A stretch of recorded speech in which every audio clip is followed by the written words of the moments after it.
Hi, I'm Scott Hettrick. Welcome to another installment of Arcadia's Best Entertainment. This time I'd like you to meet my friend, Danny Biederman.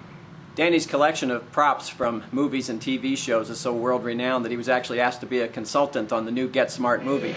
Hello, I'm Danny Biederman. I'm a writer, director, filmmaker, author, and I am also the owner and executive director of the SpyFi Archives, which is the world's largest collection of memorabilia, props, costumes, wardrobe, artwork, all production items, etc. from 50 years of movie and TV spy thrillers and spy spoofs. From the James Bond movies and Mission Impossible, I Spy, Get Smart, The Man from U.N.C.L.E., The Wild Wild West, all the way up to Austin Powers and Alias. I have over 5,000 pieces in the collection. The SpyFi exhibit has been touring the United States for the last 7 years. It debuted at CIA headquarters in 2000, and it has since toured to the Ronald Reagan Presidential Library. It's been at the Pentagon, the Queen Mary International Spy Museum, and this is all grown out of a private collection that I began many, many years ago. And with Get Smart now out in the theater, I thought it'd be interesting to show some of the pieces from the original Get Smart television series from 1965 starring Don Adams and Barbara Feldon.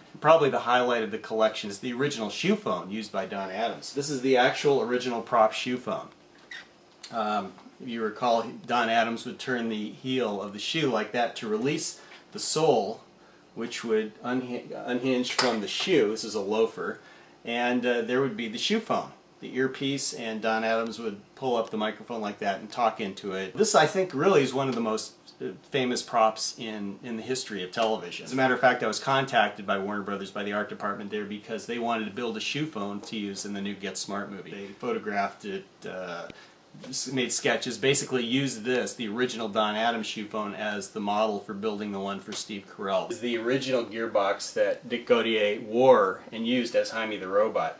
And they would frequently open up his shirt and he'd open it up. One of my favorite pieces, along with the shoe phone in the collection, is the original script of Get Smart, written by Mel Brooks and Buck Henry. This is really a phenomenal artifact because it's the one that was used on the set when they were shooting the pilot, which was called Mr. Big. Howard Morris was the director. This was his personal copy. It includes all the notations, changes, storyboarding. I mean, there's pictures of the creation of the Cone of Silence, dialogue changes.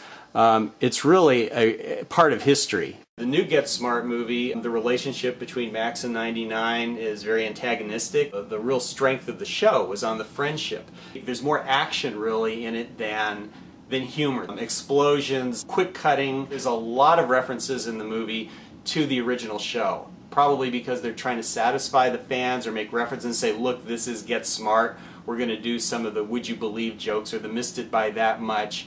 We're gonna show the shoe phone, but it's strange because they don't really ever explain what the shoe phone is.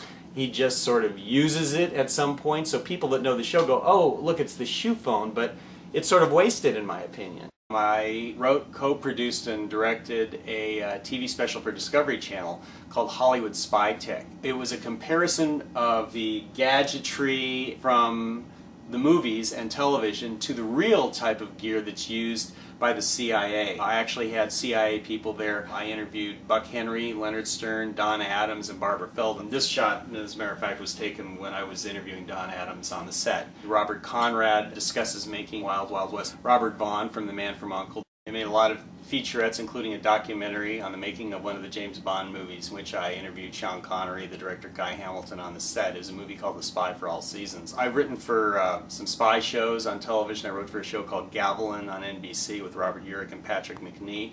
I penned a script for a documentary called The Avengers, The Journey Back, which Patrick McNee hosted and was a look back at the classic spy show, The Avengers. I've done an enormous amount of writing over the years. I've written for Playboy magazine, Los Angeles Times. As a writer, I have written a book, copy of it right here. It's The Incredible World of SpyFi. I tell the story of all of these spy productions through the props and artifacts in the SpyFi archives in my collection. In fact, it can be ordered if you go to my website, www.spyfi SpyFiArchives.com, or contact me through my email, SpyFi, S-P-Y-F-I, @prodigy.net. I lecture on the subject. I'm an expert on pop spy fiction. I've worked for MGM and the James Bond producers on legal cases as an expert. Done public speaking at the CIA, at the NRO, which is a top secret agency in Washington, and made speeches at the Reagan Library. And anybody out there who happens to have material that was used in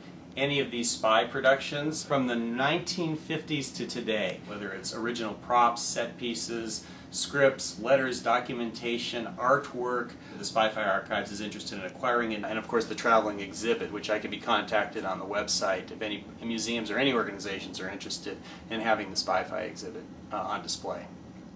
Be sure and look for our companion video with Danny Biederman, where he goes into some more detail about his thoughts on all the theatrical remakes of classic 1960s, 1970s spy movie and TV shows. Thanks to Danny. I'm Scott Hettrick. We'll see you soon on another installment of Arcadia's Best Entertainment.